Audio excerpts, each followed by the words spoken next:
In progress. Good evening. I want to welcome you to the Center for Nonprofit and Community Development Professional Grant Writing Workshop.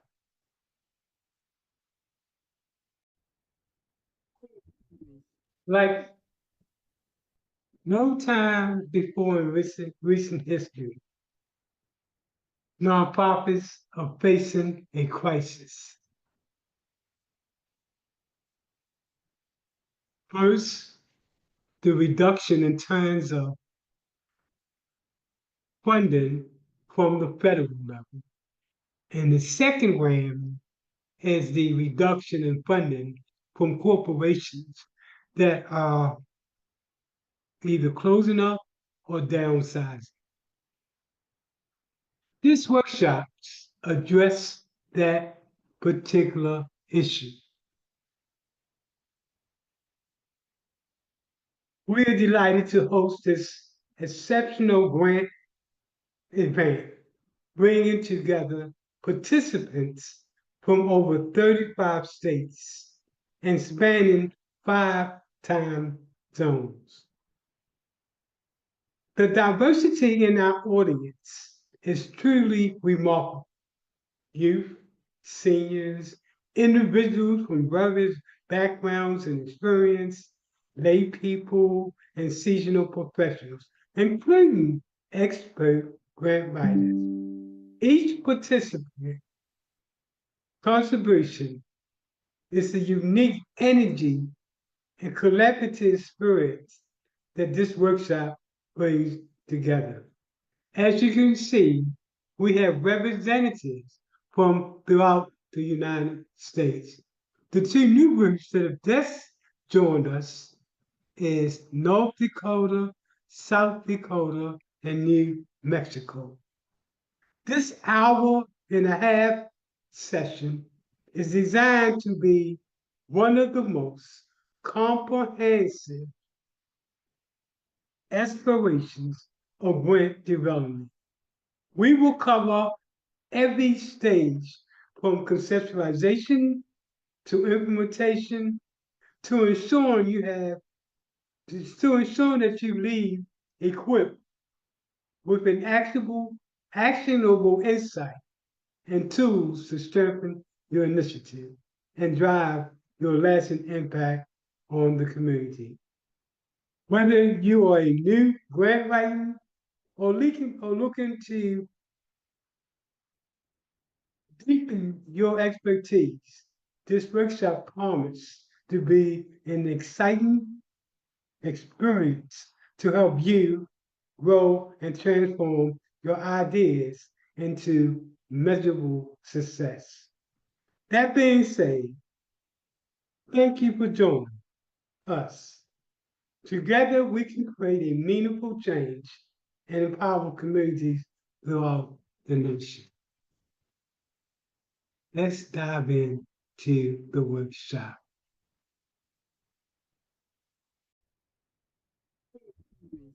So let me start off by getting the legal stuff out of the way.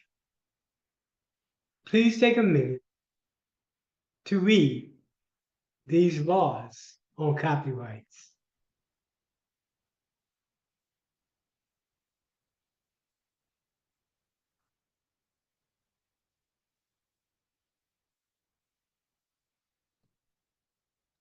Okay, let's get busy. When we look at the state of nonprofits, according to Forbes, 50% of nonprofits will cease to exist within 12 months of getting started. And this was predicted prior to the current shortage in funding that is affecting nonprofits all over the nation, and that in fact is creating a crisis. So this look at these numbers for a second, and then let's jump on to the next section.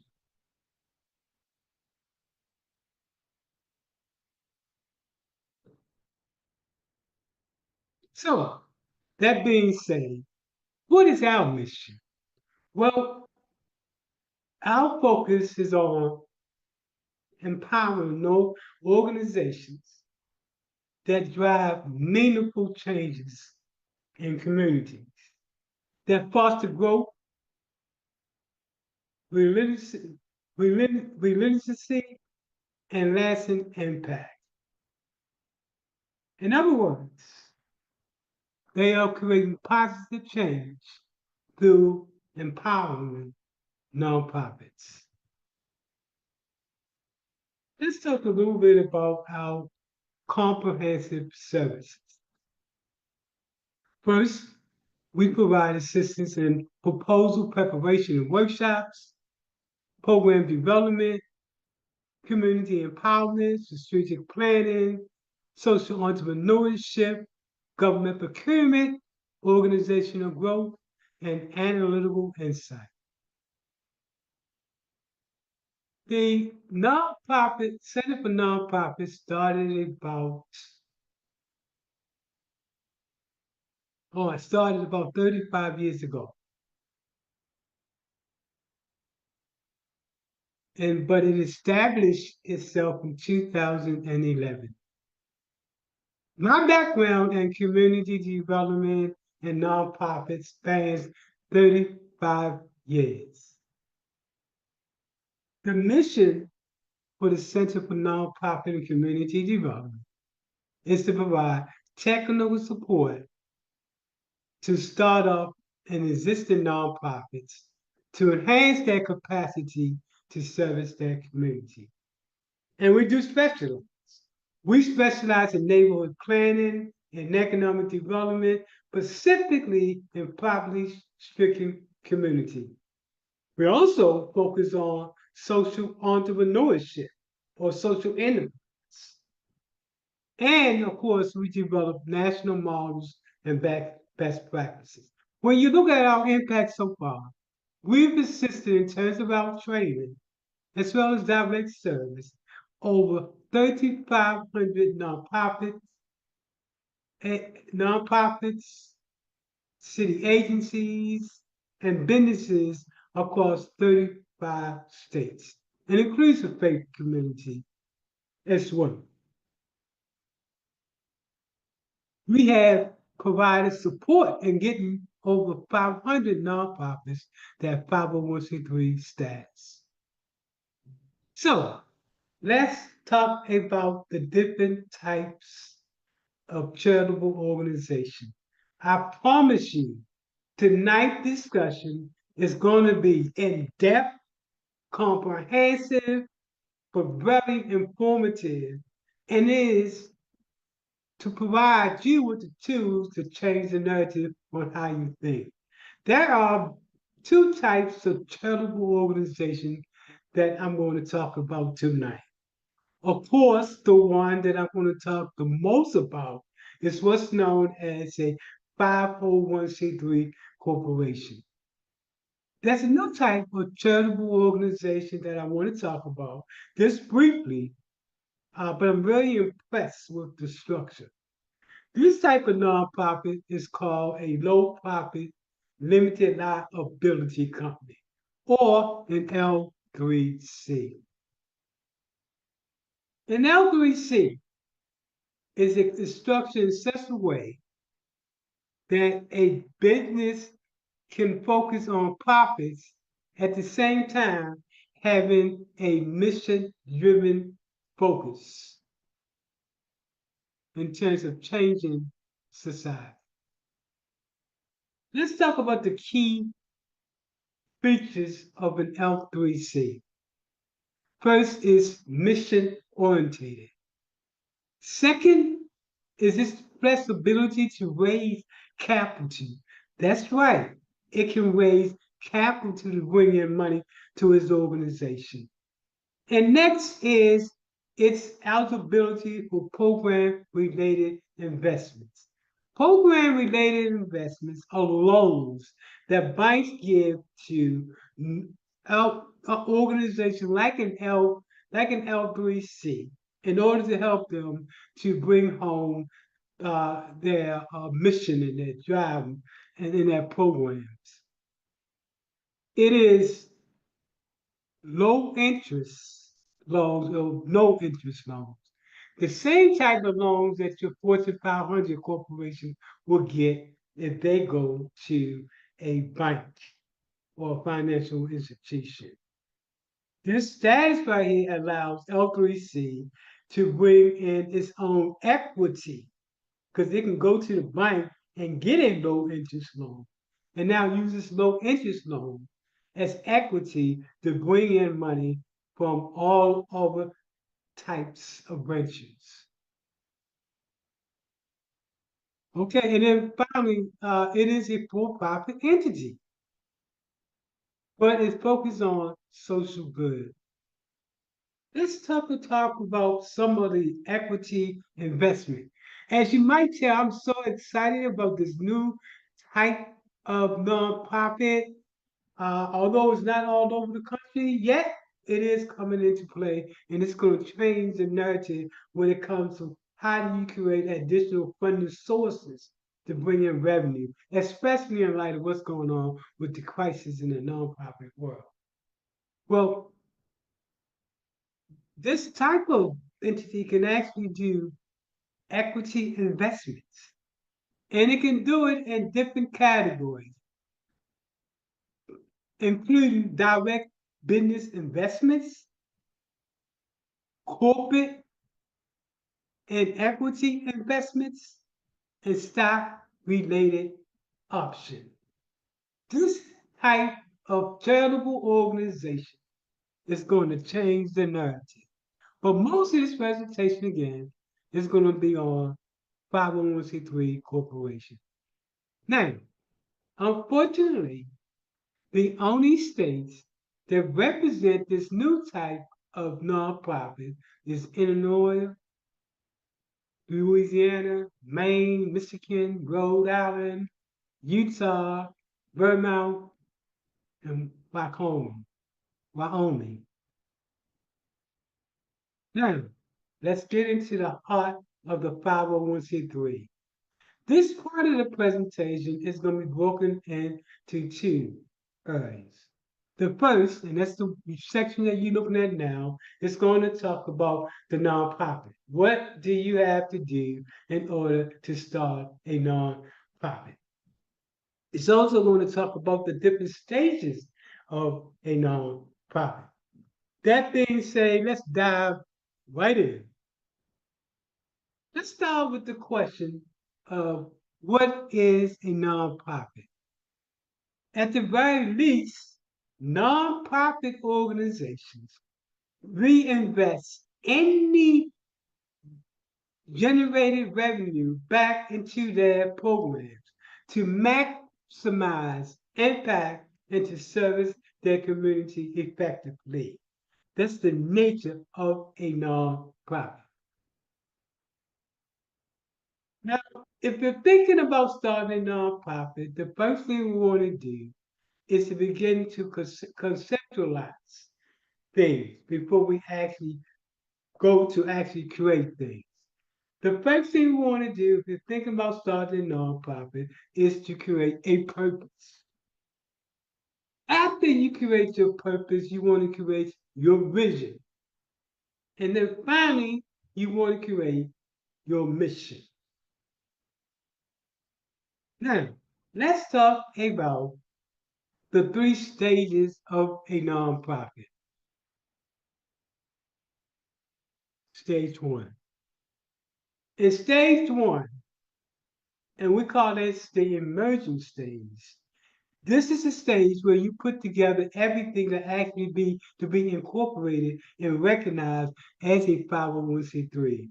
These include creating your bylaws, or in other words, the rules by which your organization operates. Your articles of incorporation, this is the first document you file with the state in order to incorporate into being a nonprofit. Contrary to popular belief, you have to first be recognized by the state as a nonprofit, and then you go later on to get your status as a tax exempt organization. The other key document that you should know as a nonprofit is that individual cannot get private benefits from serving on your nonprofit or conflict of interest. The 501c3 application is where you go, or the 1023 is where you go to fill out for status as a 501c3 once you got your incorporation from the state. Once you got your 501c3 status, now you can go to most states and get your state exemption so you don't have to be paying sales taxes. Charitable contributions. Organizations that operate in the state must operate with a license from that state. Merely because we've been granted to be a nonprofit in the state does not give you right to get donations or anything of that nature. You first have to file what's known as a sponsorship, a register with the state. And the Florida is called a 10100. And you register with the state, and that's how you get your license to operate to collect donations. And of course, you want to do your EIN or your employment identification number. That's the first stage. Now, stage two. Well, stage two is called an intermediate stage. And this is where you are looking at putting together your human resource development, your board training, your policies and procedures, and your staff needs. Stage three, the final stage. Stage three is also known as the advanced stage.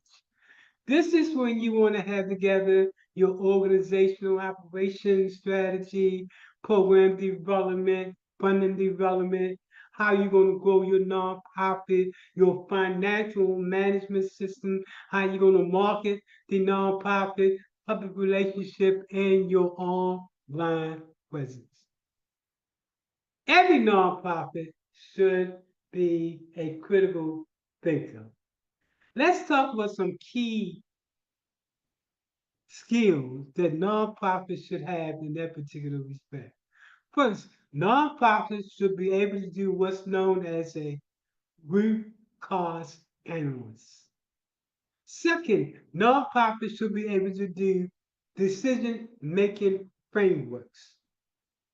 Also, nonprofits should be able to challenge assumptions. Furthermore, nonprofits should be able to think strategic and use a strategic application in terms of reaching their capacity to be a critical thinker. That includes putting together collaborative program solving, resource allocation, and vision orientated leadership.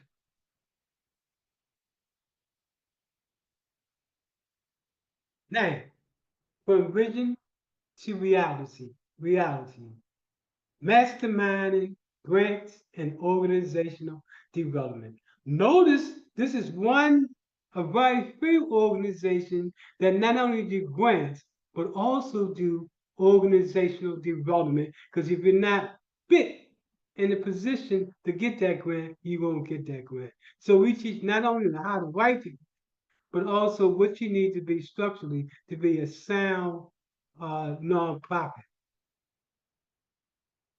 So this section is going to be broken into the following. You should be able at the end of this section describe the different types of grants. Describe the different types of grantors.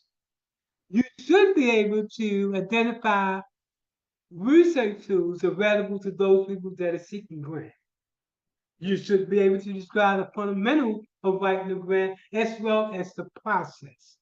And you should have an understanding on how to create an organizational infrastructure to be prepared to go after the grants. So, what do funders look for when they are going to fund an organization? Not only have I written a lot of grants, taught a lot of people how to write grants, but I also served on different types of committees that evaluated grants.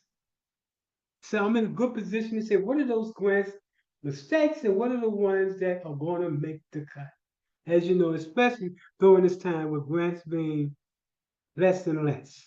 Well, one thing that nonprofit has to have is a sustainable financial model.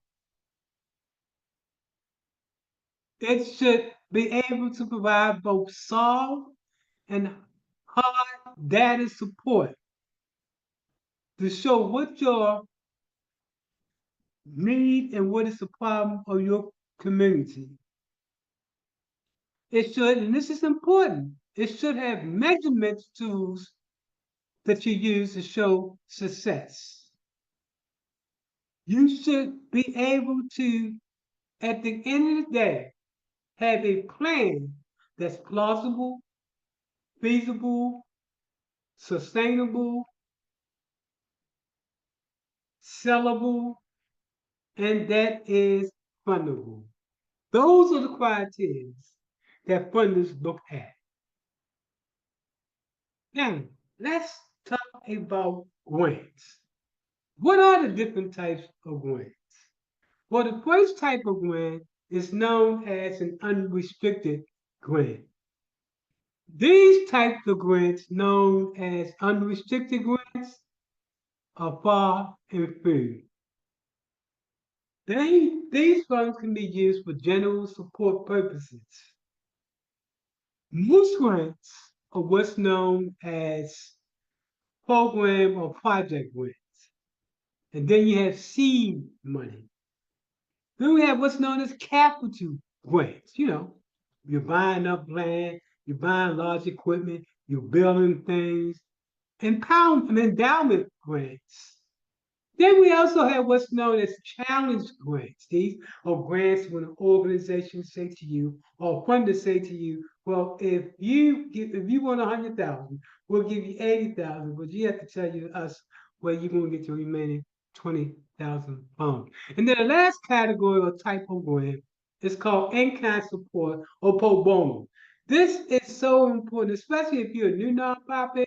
You put this down in your pro bono section so you can show that you do bring value to the table. Some of the ways you can do that, if you got volunteers, you got 30 volunteers and they donate 30 hours at a rate of what was normally be paid for someone that's doing this of 15 hours an hour. Those numbers begin to add up. Also, if you get an accountant to do free pro bono work or a lawyer to do free pro bono work or anything like that you can convert into value should be used in your, especially if you're a new nonprofit, and even if you're a larger nonprofit, to show the point of value that your organization brings to the table.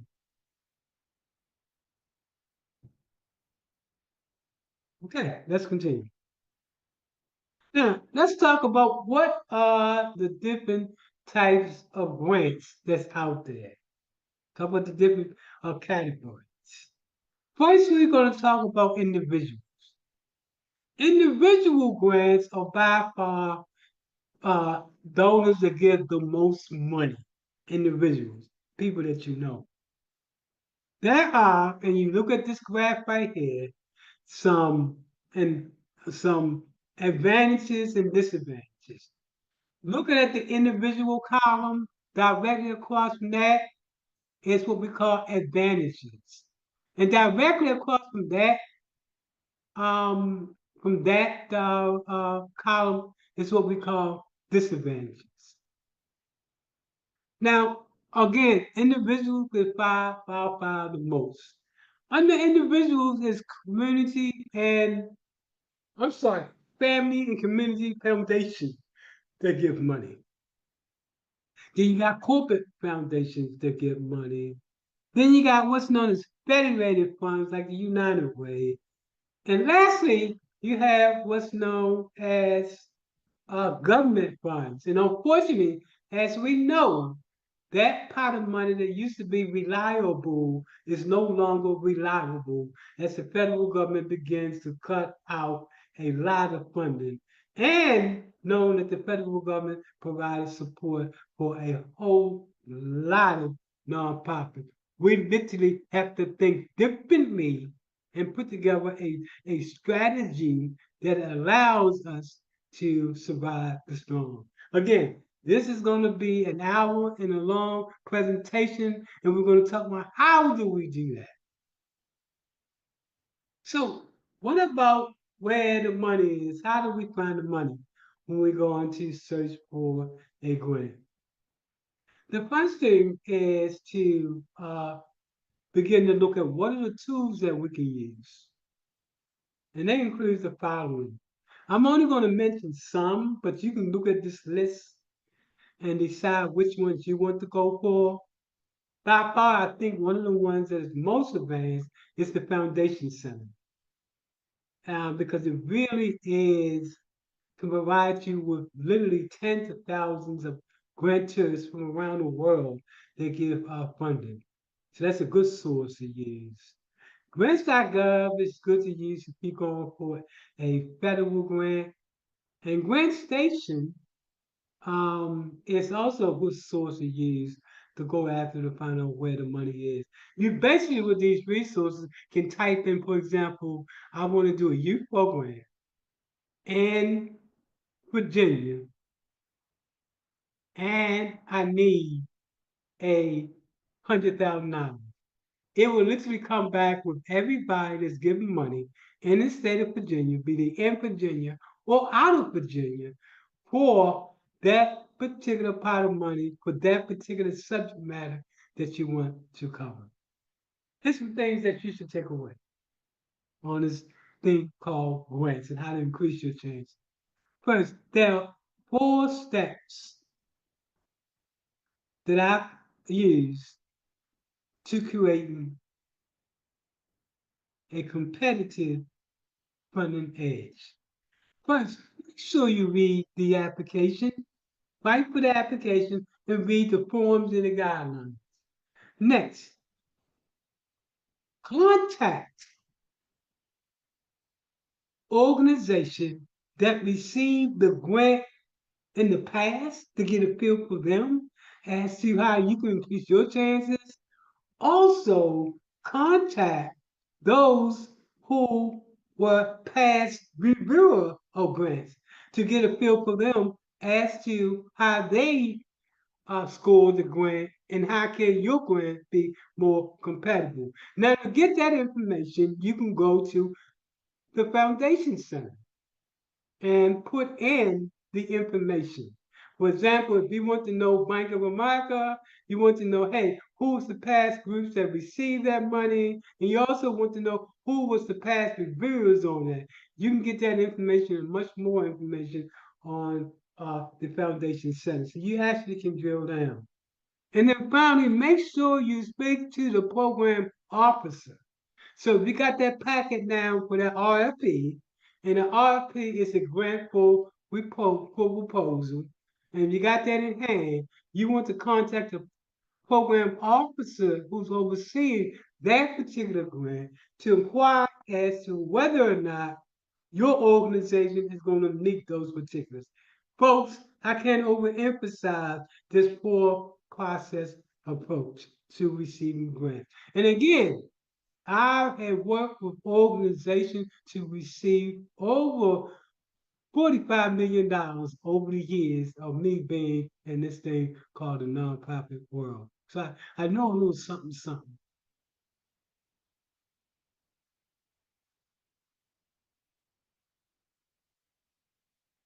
Okay. All right, folks. Now we get to the problem. Now we're going to get into the actual grant proposal and all that stuff like that that leads up to the grant. We've gone over your vision, your mission, your purpose, all those things that you needed to do to line up for this section right here. This section is the problem. What is the problem? Well, your problem statement This is all your need statement. Represent the reason behind your proposal. It specifies the conditions that you want to change. And it should be inclusive of the following. And I'm only going to highlight some of that, some of these items right here. First of all, it should be well supported with evidence. It should clearly convey the focus of your project early in the narrative. It should establish the importance and significance of the problem. It should indicate how the problem relates to your organizational goal. It should also demonstrate the need for your methodology, including your activities and your timetables. The two sources that you can use to gather this information is known as quantitative and qualitative research. Qualitative and quantitative research are two informational approaches to gathering and analyzing data. All right, now we get ready to write the program. We identify the vision, the mission, the purpose. We know what the problem is. Now we're going to start to develop the program itself. We say from concept to completion. And we're near that stage where we get to how do you complete the grant and position yourself to go after the grant. I've seen success time after time after time for folks that use this formula. Okay, let's start. Earlier, we talked about conceptualization. Let's talk a little bit more about conceptualization before we actually go to write the proposal. One thing when it comes to concept, you should be able to understand what a goal is. A goal is a broad statement of what you wish to accomplish. Next, a strategy. A strategy is a plan of action, method, process, or specific steps taken to achieve a goal. And then the objective. Your objective specifies the outcome of your project. There are different types of objectives. You have one type which is known as behavioral, performance, process, and project objectives. Okay, now we've gotten the vision, the mission, the purpose, the problem, the concept, and all that going on. Now we're ready to put it to how do we begin to put together the program itself. And that's what we call program proposal writing or the method and program design. That being said,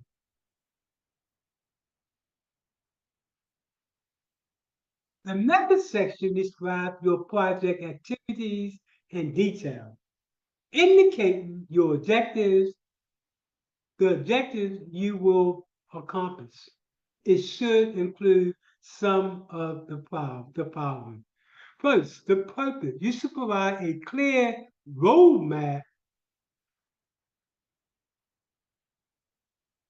for achieving your objectives. Some key qualities. Well, it should be clear and detailed, feasible and practical, and it should align with your goals.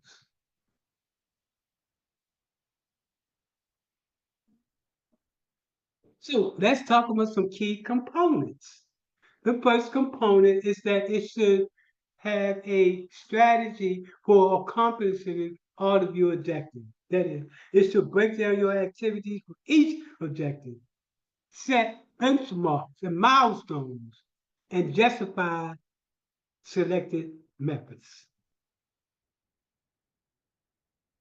Two, your staffing and your organizational capacity. Who do you need? What personnel do you need? What capacity do you have to have? Then let's continue. Now we begin to look at your facilities and the equipment and the materials you're going to need. And fourthly, the program administration and the coordination. Let's continue on. This method section by far can break you or make you. Listen. The target population. Who is the target population and how was the community involved in that process? A lot of groups just starting a particular program without engaging the community, and it can bite you later on down the road. The other thing, number six, is data collection and performance monitoring. Folks, I hope you stay with me. We're almost halfway there, if not above, more than half. What I'm saying to you tonight, you're not going to leave the same type of person. The conclusion. This part of the grant is when you begin to put together your credibility statement that describes your professional and organizational qualification and establishes the significance of your idea. The next part of the grant is the conclusion. The conclusion is when you begin to focus on and pay attention to your future and things that you're going to do after the grant is completed. So you're going to summarize all of that. The other thing about the conclusion, unlike most part of the grant, this is when you can get into your emotions as to why you're doing what you do. Like the mother that lost a child to cancer. This is when she can say, look, my reason for it is not profit, but my reason is to try to ease my heart and the pain that I feel from losing someone that's so close to me. This is when you can get emotional. No other part of the grant should even talk about your emotion. But at the end of the day, you want to emphasize this, folks. And I'm telling you, I've seen so many grants and I've written so many grants. This can seal the deal if you express your emotions while at the same time having a dynamite grant proposal. That can put you in the category of getting that particular grant. Now, the next question is how do you plan to stimulate this information? How do you plan to get it out to the public? That is, how do you share your project outcomes and insight with relevant audience? And that can be using project newsletters, conference, and social media, press release. Also, it includes putting together pamphlets, making speeches, going to your website, etc. It has to be matrix. You have to use matrix for success impact. So you definitely want to use those matrix for measuring the impact that you plan to bring about. That should also be a part of this package. What about the appendix? The appendix is the last part of the grant. And some of the things that's going to be needed in that section is organizational information, project support document,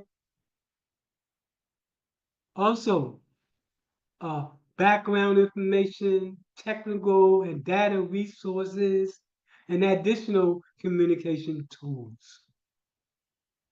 The appendix. Every grant that you go for is going to tell you what the format of that grant is. Make sure you read the format before you start to write the grant so you can make sure it's in the right, correct format. And some of those formats is what you're looking at here on the screen and here. Evaluation. Okay, we show you what our program look like. But the question is, how do you show what success looks like? That's when we begin to talk about evaluations. Evaluation measures project success, ensure accountability, and identifies improvements. Some methods that you can use for evaluation includes data collection, quantitative research. Quantitative research is surveys, matrix, and attendees. Qualitative research is focus groups, individuals, testimonial, example. Some of the performance indicators that you use under your evaluation includes both outcome as well as input. You want to make sure you are analyzing and reporting. In that respect, you want to use data analogies, reporting. You also want to continue your improvement by finding utilization, future planning, and evaluation related to your budget. All of this is part of the evaluation. Let's talk about the three types of evaluation. The first type of evaluation is called a goal-based evaluation. Goal-based evaluations are evaluating to the extent to which programs are meeting predetermined goals and objectives. A logic model. Well, let's talk about what is a logic model. A logic model is an evaluation facility you're asking. Let me back up for a second. I just simply ran my face all in that. A logic model is an outcome-based evaluation technique. So what does a logic model look like? I've been going at this all day, and now I'm beginning to break down and iterate. Stay with me, folks. Let's continue on. Let's fight this fight, because at the end of the day, you're going to love the class. Don't get sleepy. Wake up. Drink some coffee. Let's continue on. The logic model. The logic model starts with identifying what is your goal. And then the logic model is broken into several different boxes. The first box is process objective, the what. The second column is called activities, or the how do you plan to do it. The third box is the responded, the responsible person that's going to be responsible for overseeing the project or the whole. Next column is the expected outcome of the why. And then the indicator measurements, the evidence. And then finally, next to final is the logic data resource, the where can we get the information that shows the evidence that what you say is true. A lot of times, attendance records and things of that nature like that. And then finally, the time of measurement, the when everything is going to be done. That's the logic model. So the final model is known as, hold on, folks, this machine is trying to act a fool on me. Let's continue. The final type is known as a theory of change. This is what's known as a process-based evaluation. It when we look at it, it's a process-based evaluation, again, to fully understanding how a program works, how it does to produce the results that it does as well. It's broken up into three columns. the community problem or need, the specific intervention that you plan to take to make the change, and the outcome as a result of the change.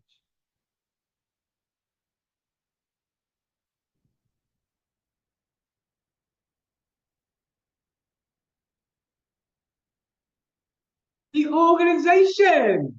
Yeah, it's been a long presentation. But all of that stuff that we talked about earlier means nothing unless your organization is ready to go after those wins. So, what does that mean? I call it organizational capacity. The why, the who, the what, the how, and the how much. Your organization should have a purpose, an identity. You should have programs and objectives. You should have an implementation plan. You should be able to talk about your financials, the infrastructure elements that you should have. Some of the key ones, you have to have more, is that you should have in place your policies and your procedures and your staffing, your funding, sustainability, and physical control and access to resources. Remember when we talked about the last stage of the nonprofit? We talked about the advanced stage. Does these things look familiar? And then you want to do what's known as a SWOT analogy. The 5-year plan is the selling point that shows sustainability for your organization. Every nonprofit should do a 5-year plan, strategic plan, at some point in their journey. That is, they should be able to identify the goal, the strategy, the objective, the tactics, the operations and methods, and the budget.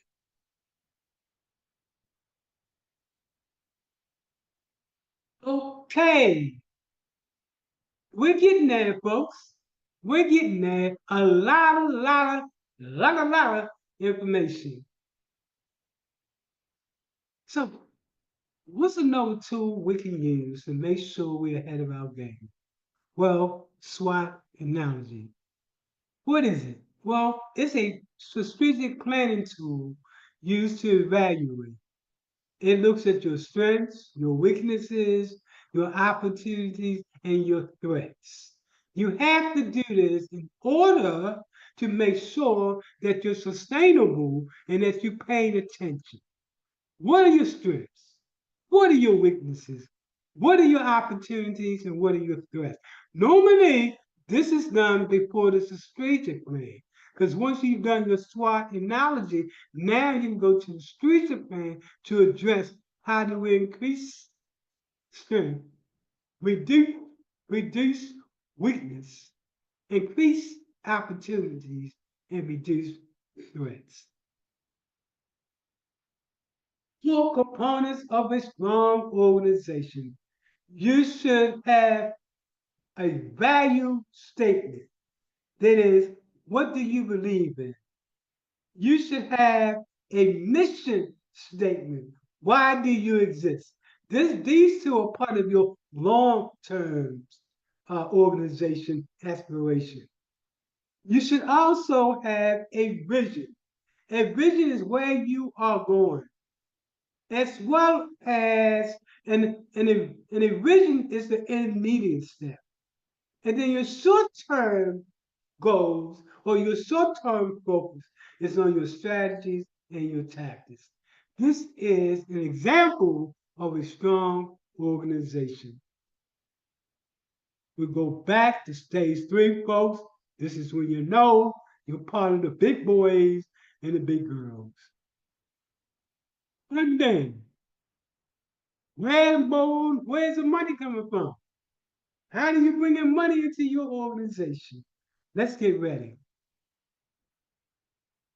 We use what's known as a social entrepreneur, social enterprise approach. to being sustainable.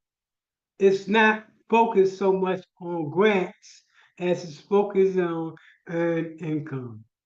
The earned income is used to pursue social objectives by simultaneously seeking both financial and social return of investment. Let's talk about what are some of the features. First of all, it's a dual purpose. It achieves both its financial sustainability and at the same time positive social impact. Earned income strategy.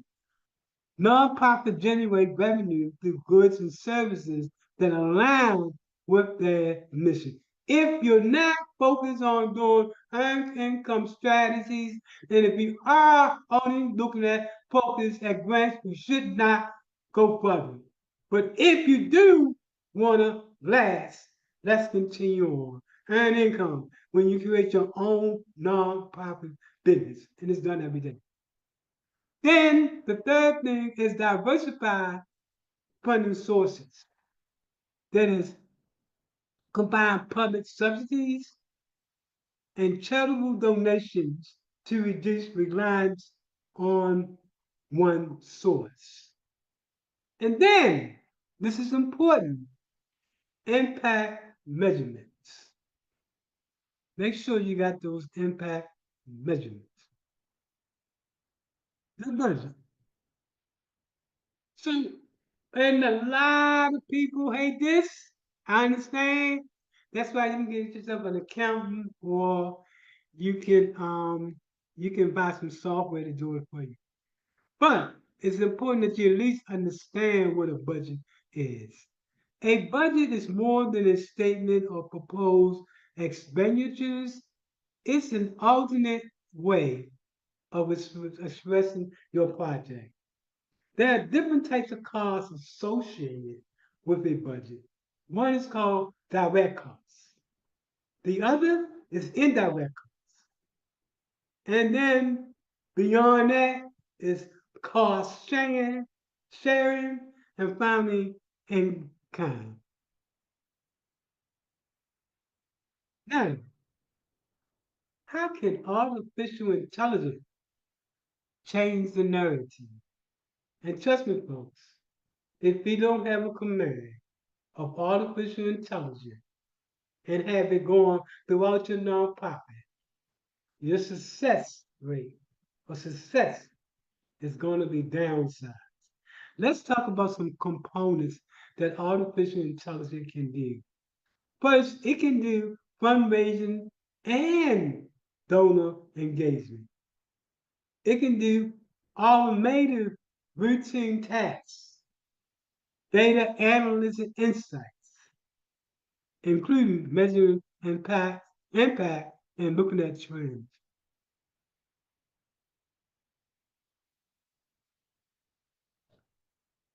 Creation. It can create grants and market your materials. It can increase your program delivery using chat bots. I use them all the time. Also, ethical consideration. It can also help in that particular respect as well. Well, folks, we've come to the end of this presentation. I hope it has been helpful to you. We work with nonprofits around the nation because we know what success looks like. If you're interested in any of our services, feel free to get in contact with us at the Center for Nonprofit and Community at gmail.com or at one of the numbers or emails below. If you made it this far, I know you're serious about doing what you do. But you're a new nonprofit, you're just getting started. This class is going to put you way ahead of a number of other nonprofits that are around for so long. If you're an existing small nonprofit and you've been trying to figure out why am I not scaling up, this workshop will show you how to scale up. And if you're an existing big time nonprofit, this workshop shows you how to scale up even more. And if it's someone that has lost their job or someone that's looking for a side hustle, this workshop can help you in terms of giving you the skills to be a grant writer.